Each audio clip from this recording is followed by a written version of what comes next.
All right, here we go. So, today is May 1st, 2025. I just turned the cows out on pasture. And what I'm doing here is, this is a little book that they give you when you get into this program through the NRCS and the Conservation District. Now, somewhere in here, I gotta put my readers on because I can't see anymore. Somewhere in here, they give you a little thing.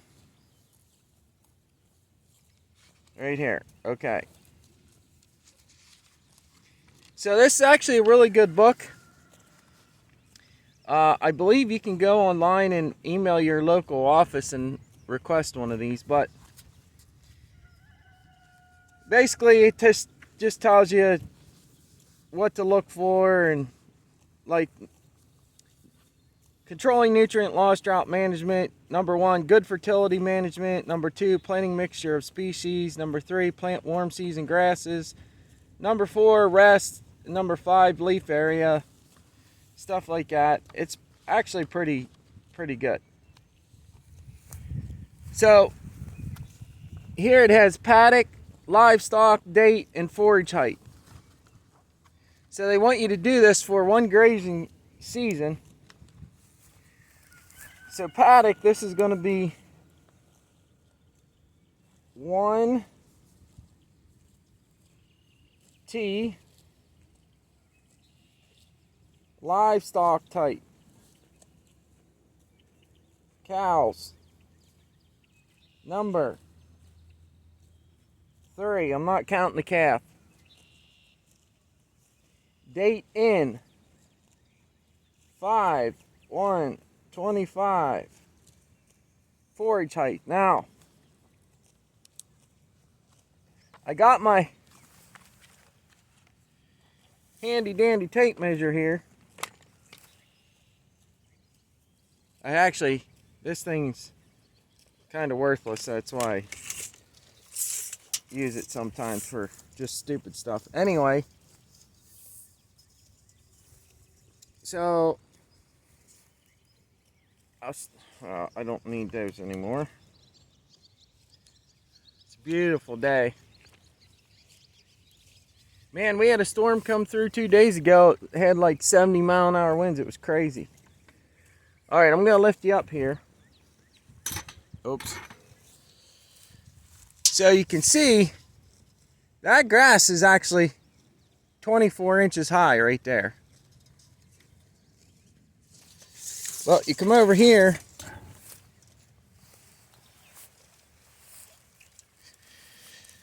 Oh, so that grass is like 12 inches.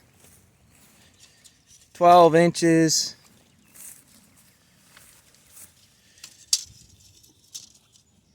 10 inches.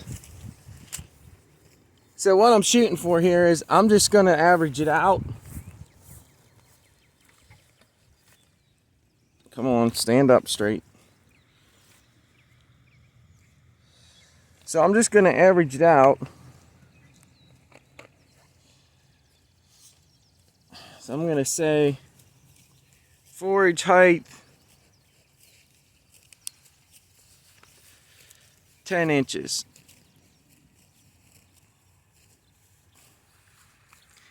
Now they have a date out when you move them, and the forage height, and any notes you want to leave. So I'm going to put on here years 2025. Notes.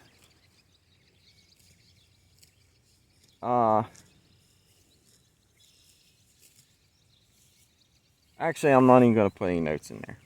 But anyway, so they give you enough to go through a whole grazing season here. Here you can see seasonal forage production growth curve. They give you like Kentucky bluegrass, smooth brome, tall fescue, orchard grass, all this stuff. and they tell you like when the peak growth is. So most of it in here in central PA, our peak growth is going to be April through June, and then September, I'm going to say to the end of October, because we start getting frost about the end of October. But anyway, this is a nice little handy guide, fits in your pocket. I'm excited to get these guys out on grass finally and not have to feed them hay anymore. So I fed them, had to feed 2 round bales so far. Mama cow, she's just loving it. And ideally, you just want them to go through and pick the tops off one time.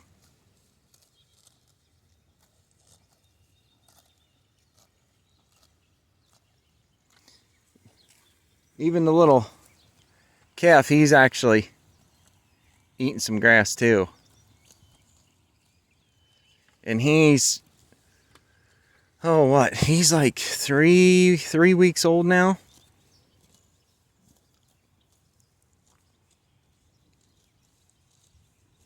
So he's building up his rumen. He's been eating hay too. Or also, a little bit. I think he's curious. Let's see what he does here. I think he wants to go by me to get to his mom. We'll see what he does. That's the other thing with all this. You can see all the hay residue I had to put down from feeding him and stuff. Keep it from mucking up. But the amount of manure down there, a lot of flies laying eggs and stuff. And I'll get the chickens in here at some point. But I'm going to wait like a week. And then I'll put the chickens in. That gives the fly larvae enough time, I think, to grow a little bit, and the chicken should get in there and start rooting them up. Now another thing is, I'm just making this tripod a little smaller here so I can carry it. Now let's see what he does here when I go by him. Oh, now he's being funny. Another thing is, I'm going to get all this manure out of here finally, pile it up, and there's quite a bit of dry matter in that, so it should compost okay. Look at him. It should compost okay, but I'm actually going to cover that a little bit to keep some of the rain off of it and keep it from leaching, because I want it to compost. So this fall when I put it on the fields, I want it to be basically, you want it to be compost, not raw manure.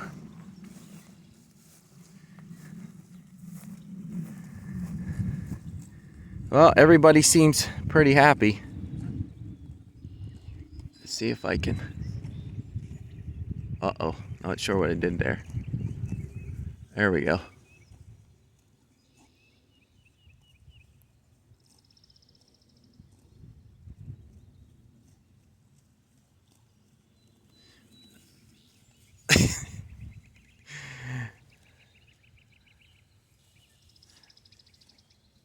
I think he's rubbing the flies off his face.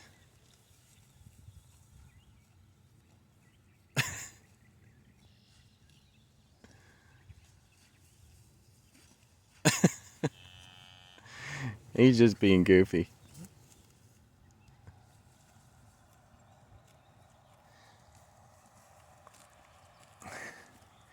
That's the other thing, when you put them out on pasture like this for a little while, they're going to have the freaking screen door scorch here for a while. Alright, so I'm going to come back in here. I'm going to go ahead and I'll set up the next paddock, that pole way up there. I'm giving them, they're 25 feet apart, so I'm giving them the length of the pasture, 25 feet wide. And we'll see how they do with that. And then I'll just adjust how I need to. I think I probably could stand to have like 3 more cows in here, maybe 5. I don't know. We'll see how much they graze in 24 hours. But I wanted to start recording some of this. This is the cattle way. You can see for the most part it's already grown back in, but this is the cattle way I use during the fall to let them graze out further. So it'll be interesting to see how this recovers by the end of summer, because they're basically getting locked out of here. They're not gonna, I'm gonna take the fence right across the back of the watering paddock here, and then that's it. This corral here is gonna get closed off, and they're just gonna stay out on pasture. The other night when that storm come through,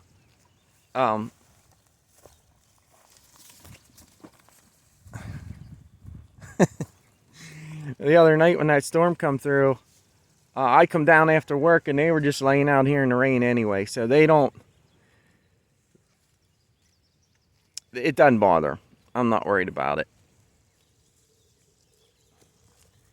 All right, well, for now, this is just my pasture video diary for myself, so I kind of know what things look like and where I started and how we ended up and whatever. I'm not sure what I'm going to do for hay. Devin actually made a good suggestion about, where are you going? Made a good suggestion about haying half and pasturing half. And quite frankly, I forgot about that, putting them in here, because I was actually going to hay this top field and graze them in the bottom, but whatever, it's fine. We'll figure it out as we go. That's the other thing. It does take quite a bit of planning. You know, you got to kind of think ahead a little bit of what you want to do. But this year, if I can get by, Jay bought the other half of the farm there, so we're going to make hay over there. And if I can get by without haying any of this on this side, that'd be great, because I want to see how the pastures react with just being grazed. At some point here, I'm probably going to have to put some more seed in the ground. This probably working on 10 years now since I planted these pastures. And they're getting a little thin here and there, and I think that's just from, you know, haying them and stuff, so not real sure. I got to get soil samples and soil tests done. And then I'm going to get the Conservation District and the NRCS people out here to come up with a game plan. I think one of my biggest problems is aeration. Last time I did the soil test, pretty much everything was where it needed to be as far as NPK. So I think I have a bigger problem with aeration, because here in Central PA, most of your soils have a lot of clay in them. And so when they get dry, they get very compacted, and I don't think they breathe very well. But use a penetrometer to measure your compaction, and they make an aeration tool. I ordered a bricks meter, which should be here pretty soon. So I'm going to test the bricks in the plants to see what the sugar content is and see how the plants are reacting. And should tell me quite a bit about what's going on in the soil as far as biology and the health of the plant. So, all right, well, I think that's going to do it for now. I'm going to set up another fence here, so tomorrow I can just open this one up, let them in that one, and we'll be good to go. All right, here we go.